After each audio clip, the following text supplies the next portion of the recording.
CBI దర్యాప్తు సంస్థ ఒకటి దర్యాప్తు సంస్థలలో న్యాయస్థానంలో అత్యున్నతమైన న్యాయస్థానం సుప్రీంకోర్టు. ఈ రెండు మించినట్టు ఏంటి లేవు ఇంకా మన దేశంలో. దర్యాప్తు సంస్థలలో సిబిఐ, న్యాయస్థానంలో సుప్రీంకోర్టు ఢిల్లీ. ఈ రెండు చెప్పినారు. సుప్రీంకోర్టు స్పష్టంగా చెప్పింది, సునీతమ్మ యొక్క పిటిషన్ను తిరస్కరిస్తూ కాలయాపన చేస్తూ ఉంది. విచారణకు అనుకూలంగా ఉండకుండా, విచారణకు అనుకూలం లేకుండా కాలయాపన చేస్తూ ఉంది. ఈ కేసు విషయంలో జగన్మోహన్ రెడ్డి గారిని విచారించాల్సిన అవసరం లేదు, కేసులో ముద్దాయి కాదు, విచారణ చేయాల్సిన అవసరం లేదు అని చెప్పి సుప్రీంకోర్టు చెప్పిన తర్వాత సిబిఐ అనే గొప్ప దర్యాప్తు సంస్థ ఈ కేసులో మరో ఎవరిని విచారణకు పిలిచాల్సిన అవసరం లేదు, మరొక ఎవరిని ముద్దాయిలు చేయాల్సిన అవసరం లేదు, ఇంతకంటే ఇంకా నేర పరిశోధన చేయాల్సిన అవసరం లేదు, మేము వేసిన అడిషనల్ ఛార్జెస్తో క్లోజ్, మీరు ట్రయల్స్కి పోవచ్చు అని చెప్పి సిబిఐ చెప్పిన తర్వాత కూడా, సుప్రీంకోర్టు చెప్పిన తర్వాత కూడా జగన్మోహన్ రెడ్డి గారు వివేకానందని లేపేసినారు. నేను ఆనాడే కడపలో చెప్పినా అంటే నువ్వు సిబిఐ దర్యాప్తు సంస్థ కంటే గొప్పవానివే లోకేష్? సుప్రీంకోర్టు న్యాయమూర్తి కంటే నీ న్యాయం గొప్పదంటావా? లేకుంటే సుప్రీంకోర్టు న్యాయమూర్తిని నువ్వు అవమానపరుస్తున్నావా? లేకుంటే భారతదేశంలో అత్యున్నతమైన సిబిఐ దర్యాప్తు సంస్థ యొక్క దర్యాప్తు విధానాన్ని నువ్వు శంకిస్తున్నావా? అహంకారం, అసూయ, ఈ రెండే మీ దగ్గర ఉండేది. జగన్మోహన్ రెడ్డి పైన అసూయ, పదవి ఉందనే ఉద్దేశంతో, అధికారం ఉందనేదో అహంకారపూరితంగా మీరు మాట్లాడుతున్నారు. ఇది వివేకానంద రెడ్డిని జగన్మోహన్ రెడ్డి గారు చంపినారన్నది అబద్ధం. నిజం ఏందో తెలుసున్న ప్రజలారా,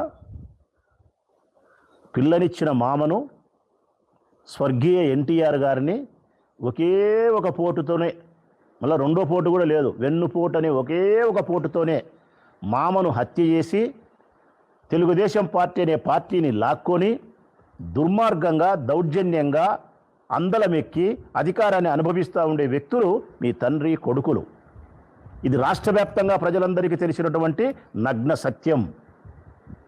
వివేకానంద రెడ్డిని జగన్మోహన్ రెడ్డి చంపలేదు, విచారణకు కూడా అవసరం లేదని చెప్పి స్పష్టంగా తీర్పు ఇచ్చిన సుప్రీంకోర్టు సత్యం. మీ మామను నువ్వు ఒకే ఒక పోటుతో, వెన్నుపోటు అనే ఒకే ఒక పోటుతో చంపి ఆయన రాజకీయ పార్టీని లాక్కున్నావనేది యావత్ ప్రపంచం చెప్తా ఉండే పచ్చి నగ్న సత్యం. అయినా మీకు సిగ్గు లేదు, మానం లేదు, మర్యాద లేదు, ప్రజలు ఏమనుకుంటారనేది కూడా లేకుండా మాట్లాడింది.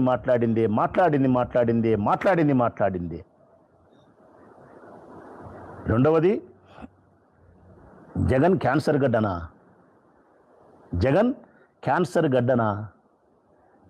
మళ్ళీ అడుగుతానా లోకేష్ నిన్ను, జగన్ క్యాన్సర్ గడ్డనా? శరీరంలో ఎక్కడైనా క్యాన్సర్ ఒక్క అవయవానికి వస్తే, శరీరంలో ఏ అవయవానికైనా క్యాన్సర్ అనేది ఒకటి వస్తే శరీరాన్ని అంతా కూడా నిర్వీర్యం చేసేస్తుంది, అవయవం ద్వారా మరణాన్ని సంభవింపజేస్తుంది. జగన్ అనే వ్యక్తి క్యాన్సర్ గడ్డ అయితే ఈ రాష్ట్రానికి అవరోధం కావాలా? ఇది ప్రజలను అడుగుతామా మనము? రెఫరెండం తీసుకున్నామా ప్రజలను మనము? ఈ రాష్ట్రానికి జగన్ క్యాన్సర్ గడ్డనా, లేకుంటే రాయలసీమలో పుట్టిన రత్నమా అని అడుగుదామా? మీరు ఒక పక్క రాయండి జగన్ క్యాన్సర్ గడ్డ ఈ రాష్ట్రానికని, మరొక పక్క మేము రాస్తాం రాయలసీమలో పుట్టిన రత్నం జగన్, ఈ రాష్ట్ర ప్రజలకు దొరికిన అమూల్యమైన సంపద జగన్ అని చెప్పి మేము రాస్తాం. రెఫరెండం మొదమా?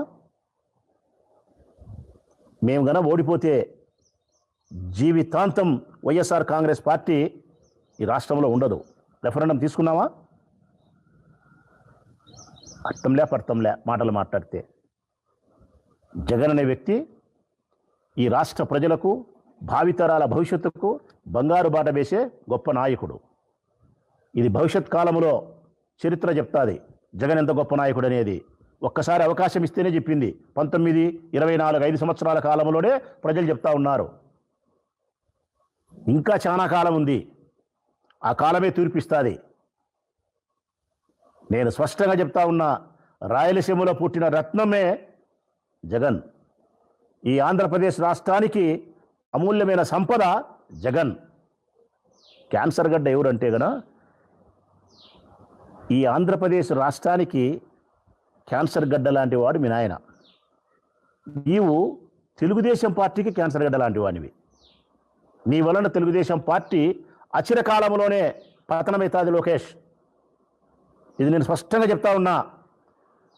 అచిరకాలంలోనే తెలుగుదేశం పార్టీ నీ వల్ల పూర్తి స్థాయిలో పతనమవుతుంది. రాసి పెట్టుకో. ఇది జరగకుండా పోయే ప్రసక్తే లేదు. ఎంత అన్యాయమైన మాట కాకపోతే రైతు ద్రోహ్యా ప్రజలారా? జగన్ రైతు ద్రోహ్యా? ఎంత అన్యాయము! వ్యవసాయం పండగ అని చెప్పిన వాడు రాజశేఖర రెడ్డి అన్న. ఆ రక్తం పంచుకొని పుట్టినవాడు జగన్. వ్యవసాయం దండగా అని చెప్పిన వాడు నీకు జన్మనిచ్చిన తండ్రి. నీకు జన్మనిచ్చిన తండ్రి నీ చంద్రబాబు నాయుడు చెప్పినాడు, వ్యవసాయం దండగా, భూములన్నీ అమ్ముకోండి, అందరూ టౌన్లోకి వచ్చి వ్యాపారాలు చేసుకొని బతకండి అని చెప్పి మీ తండ్రి చెప్పినాడు. వ్యవసాయాన్ని చేయండి, పండగలాగా చేయండి, రైతు లేకపోతే ఈ దేశం లేదు అని చెప్పి రాజశేఖర రెడ్డిని చెప్పినాడు. ఆ రక్తం పంచుకు పుట్టినవాడు జగన్మోహన్ రెడ్డి. ఇంకా 2 అడుగులు ముందుకేసి తండ్రి కంటే గొప్పగా రైతులకు మేలు చేసే ప్రయత్నంలో భాగమే 1924 మధ్య కాలంలో ఎన్నో రైతుల కోసము కార్యక్రమాలు తీసుకొచ్చినాడు. రైతు భరోసా కేంద్రాలు నెలకొల్పింది ఆయన. రైతు భరోసా కేంద్రాలను నెలకొల్పింది ఆయన. గ్రామ గ్రామాన వ్యవసాయానికి సంబంధించిన సలహా ఇచ్చేదాని కోసం ఉద్యోగస్తులను సలహాదారులకు అక్కడ నియమించింది ఆయన. విత్తనాలు, ఎరువులు, మందులు వారి వారి గ్రామాల్లోనే సజావుగా సక్రమంగా పంపిణీ చేసింది ఆయన. ప్రకృతి వైపరీత్యాల వల్ల పంట నష్టం జరిగితే 1 నెల గడువు లోపల రైతులకు నష్టపరిహారాన్ని చెల్లించింది ఆయన. ఈ క్రాప్ ఇన్సూరెన్స్ చేసింది ఆయన. పండించిన పంటలకు మద్దతు ధర ఇచ్చినది జగన్మోహన్ రెడ్డి. అన్నిటికంటే ముఖ్యంగా మీకు ఎవ్వరికి రాని ఆలోచన ఇవన్నీ ఆయన చేసినట్టు. సంవత్సరానికి ఒకసారి పంట సహాయానికి 13,500 రూపాయల డబ్బులు ఇచ్చింది జగన్మోహన్ రెడ్డి. వ్యవసాయ పనిముట్లను సక్రమంగా పంచింది జగన్మోహన్ రెడ్డి. విద్యుత్ భారం కాకుండా రైతులకు చేసింది జగన్మోహన్ రెడ్డి. ఈయన రైతు ద్రోహి అంట.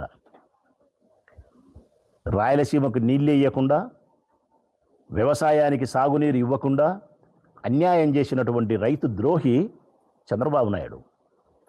రైతుల గురించి ఏ రోజు పట్టించుకోలేదనేది ఎంత పచ్చి నిజమో ఆ నిజానికి ప్రత్యక్ష సాక్ష్యం ఈరోజు రాజధానిలో మీ నాయన చేస్తూ ఉండే, మీ ప్రభుత్వం చేస్తూ ఉండే తతంగం ఏమిటి లోకేష్? రైతుల దగ్గర నుంచి బలవంతంగా కొట్టి తిట్టి భూములు లాక్కుంటున్నారు. పండించిన పంటలేకి బుల్డోజర్లు పెట్టి పంట నాశనం చేసి భూములు లాక్కుంటున్నారు. ఏ రైతులైనా మీకు భూములు ఇవ్వకపోతే గన తొవ్వేస్తున్నారు, నీళ్లతో నింపుతున్నారు, కరెంటు తీసేస్తున్నారు, రోడ్లు వేస్తున్నారు.